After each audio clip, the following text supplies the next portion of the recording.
Let's say your prayers are answered and you die in your sleep. Do you want to leave a mess for everybody to take your name in vain? Or would you like to have everything neatly wrapped in a bow? That's a left-handed way of saying what, JJ? Yes. Do you have an estate plan, including a will, health directives, and all those type power of attorneys?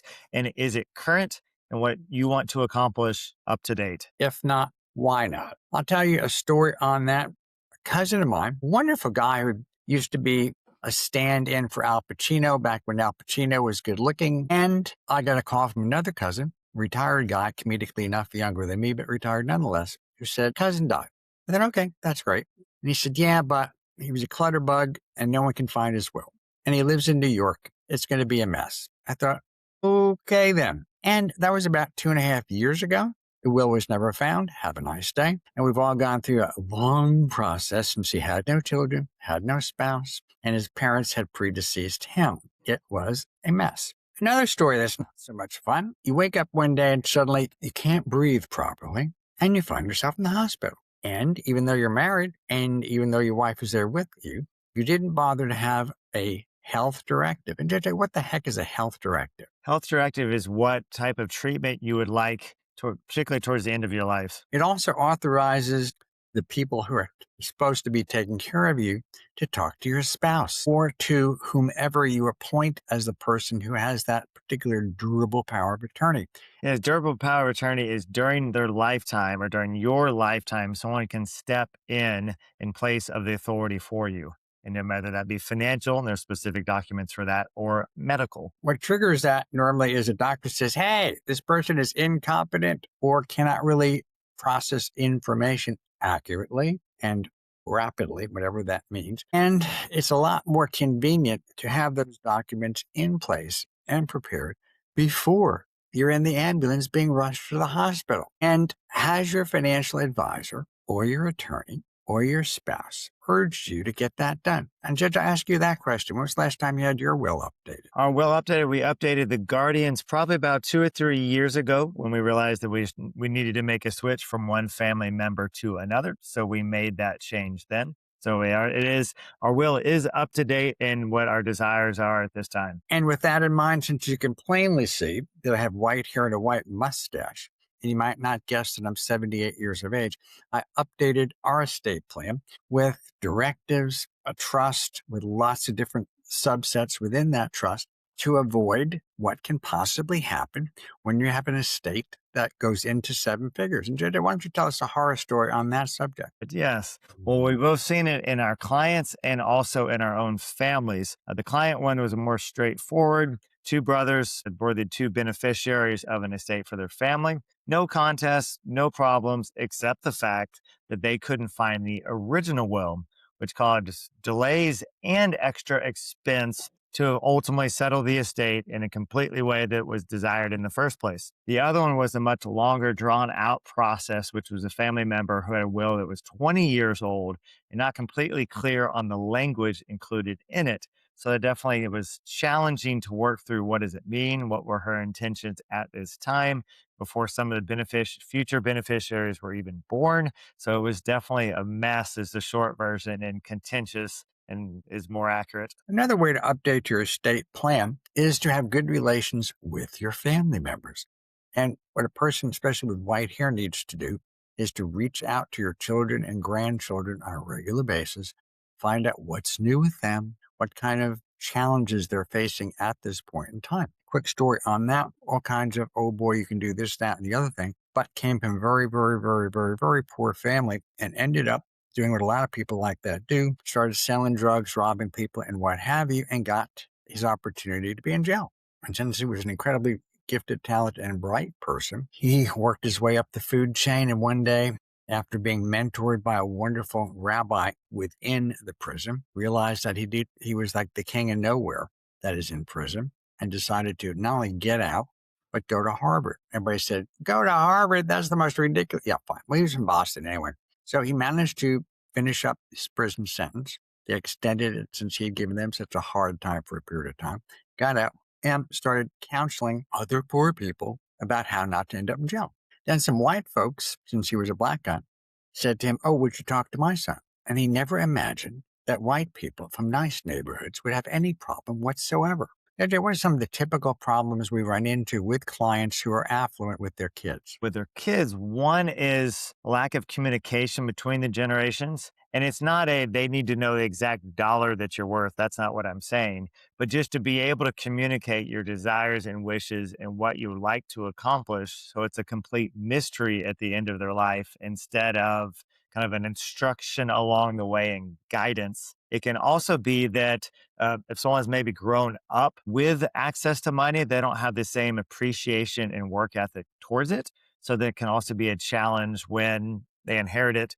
All of a sudden, they have a lot more money in their bank account than they had in the past, and not the habits that go along with it. I did not. I was very fortunate that my pop, John Checky Jr. on this call or on this video, was paid for my school. So I came out of school completely debt free, and it was a huge advantage to be able to start at that point to moving forward and not have that linging over me.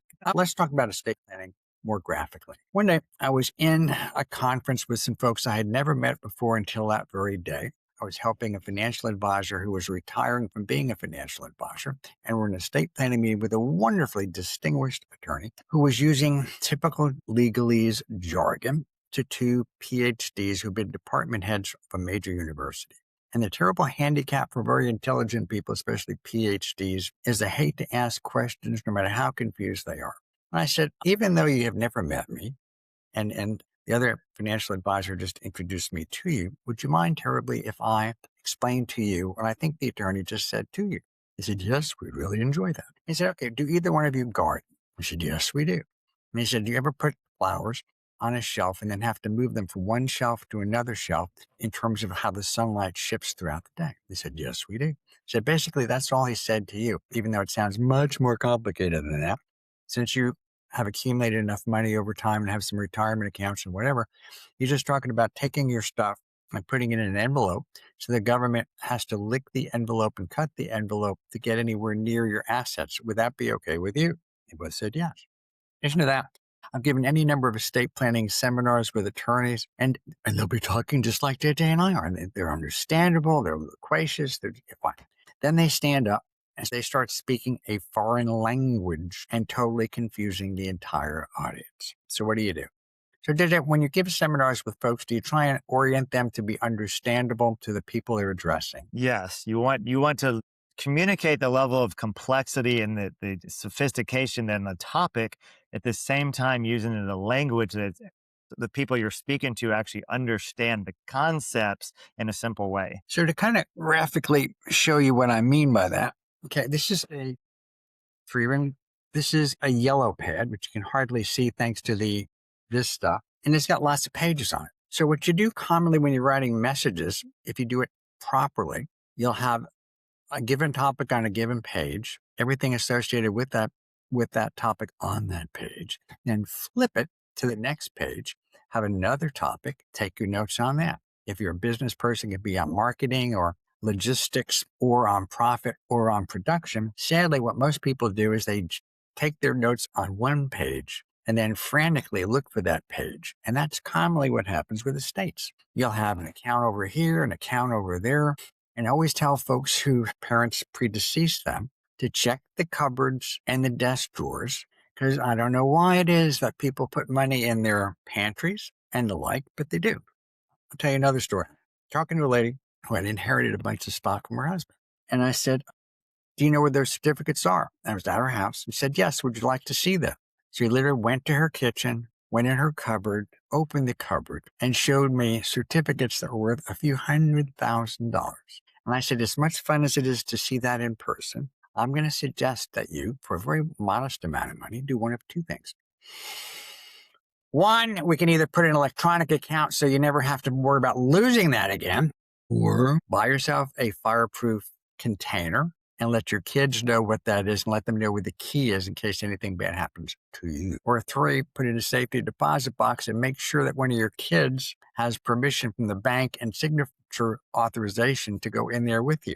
Another helpful hint, and this is going to be the last one I'm going to offer, is if God bless you, you have your estate plan all wrapped in a bow and it's executed. Tell us what executed means, JJ. Actually signed and legally enforceable. And where you can identify the witnesses, it's in plain writing. And I know there's people who think they can do that online. And when they do, they just make the attorney a lot more money because those phrases are not necessarily there. Honest to goodness, we've helped people with that situation trying to understand that. And then just for the very last point, what's a holographic will? Holographic will is in some states, you can take literally the notepad like John held up earlier and write out your name, the date of sound mind, and write out your intentions for your possessions. It is legally enforceable in some states. It does have to be all in your own handwriting. It's really more of a band-aid in the situation, but it is actually legally enforceable. Takeaways. Number one, if you remember nothing else in this, number one, be sure and have a will that's properly executed and signed and where it can actually be found by the people you're going to leave behind. Two, be sure and have directives in terms of your health in case you have a bad day and have to go to the hospital in place. And two, have a durable power of attorney, which lets people know that if there's something happening to you where you're not quite cognizant or you had a stroke or something, that someone else who you trust can actually act in your stead. And be sure and have not just an executor or executrix, but a subsequent executor or executrix in case the other person has a bad day. Same thing with trustees, to make sure that you have a trustee and a subsequent trustee with proper language so it can be appointed again. So have fun, be well. We're Checky Financial, and we both have our estate plan in place and highly recommend that you and your family do the same. And JJ, if they want to contact us, how do they do that? Yes, checkyfinancial.com is one place, CHECKI financial.com, but also be in the notes, LinkedIn for both of us, and two very good ways to get a hold of us. Thank you. And if you wouldn't mind, like and subscribe to this channel. Have fun, be well. It's been a pleasure chatting with you.